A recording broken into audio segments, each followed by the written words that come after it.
Prophet Brian Carn has ignited a fiery debate that's dividing the church community straight down the center. His bold statements about what pastors should be doing have some people praising his honesty, while others are wondering if he's crossed a line. In this video, we're breaking down exactly what Prophet Brian Carn said regarding pastors, and why his comments have triggered such a massive uproar. You're about to get the full context behind his words, the reactions coming from church leaders and everyday believers, and even some surprising points that most people haven't talked about yet. And this is where things really start to take an unexpected turn. A few of the claims he made actually challenge long-established ideas about leadership within a church. The controversy first erupted after Prophet Brian Carn delivered certain remarks during a recent sermon that quickly started spreading online.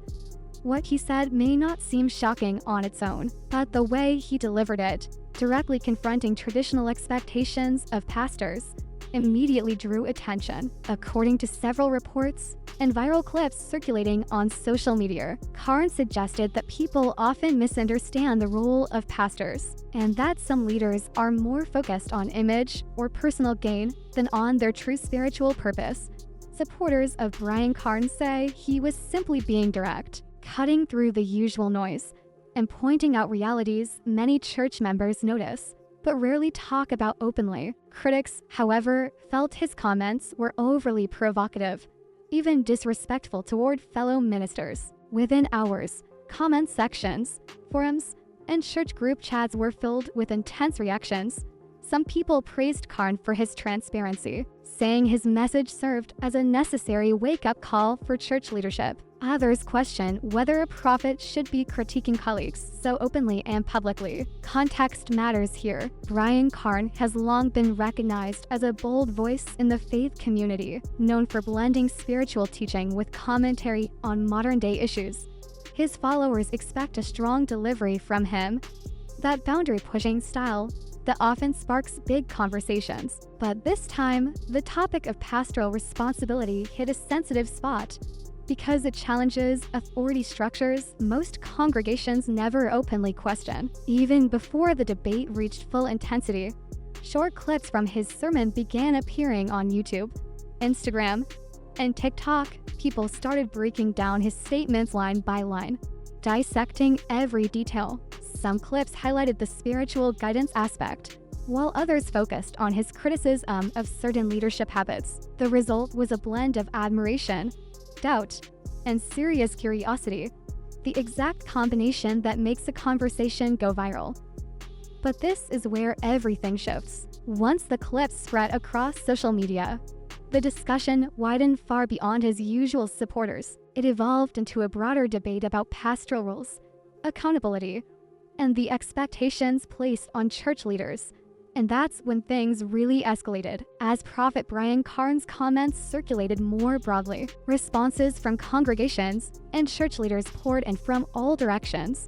Some pastors publicly supported what he said, arguing that his message highlighted a truth that needed to be addressed. Church leadership isn't supposed to revolve around titles, image, or influence. It's meant to focus on guidance, accountability, and serving people with integrity. These leaders thanked Carn for bringing attention to issues many choose not to discuss and for encouraging spiritual leaders to reflect on their calling.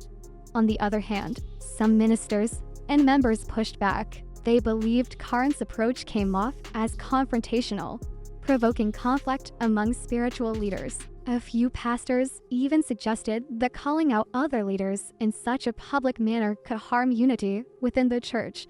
Comments across church forums and social platforms echoed these concerns, with discussions ranging from theological debates to practical worries. Some church members expressed fear that statements like these could confuse congregants about who they should trust, while others believed it was long overdue for someone to openly address such issues within church communities. As expected, the reactions remained just as divided.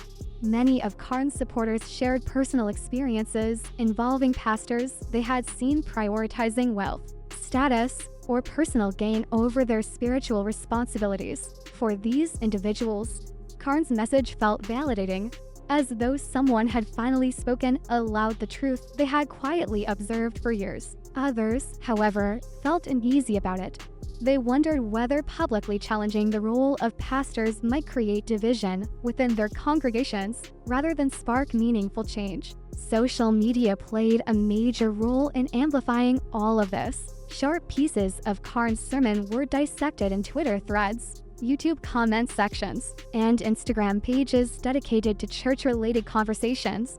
People debated which parts of his message were accurate, which seemed controversial, and whether any of this would actually result in changes to how pastors operate. Hashtags surrounding Carn and pastoral accountability began trending, and engagement shot upward as people outside his congregation joined the conversation, adding even more energy to the debate. Several faith-based influencers and online commentators chimed in as well.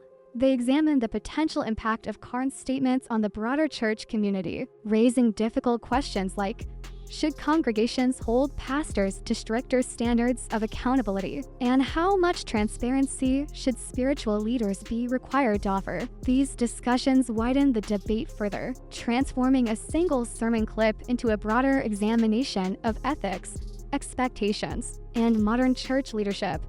But the discussion didn't stay confined to social media. Reports suggested that some church boards and leadership councils began holding private meetings in response to Carn's remarks. These gatherings weren't publicly announced, but insiders indicated that leaders were assessing their own practices and considering how their congregations might respond if more clergy started speaking out in the same way. The ripple effect was clear. One sermon had sparked conversations in living rooms, across online spaces, and within leadership offices in numerous congregations. And just as it seemed the reactions might finally settle, another factor emerged, a direct response from Brian Carn himself, clarifying and emphasizing his statements, which reignited the debate even more intensely as the controversy surrounding his sermon grew. Prophet Brian Carn stepped forward to explain his message and address both those who supported him and those who criticized him. His follow-up remarks were crucial because the original clips had been shared widely, often missing full context, which led to misunderstandings about what he truly intended.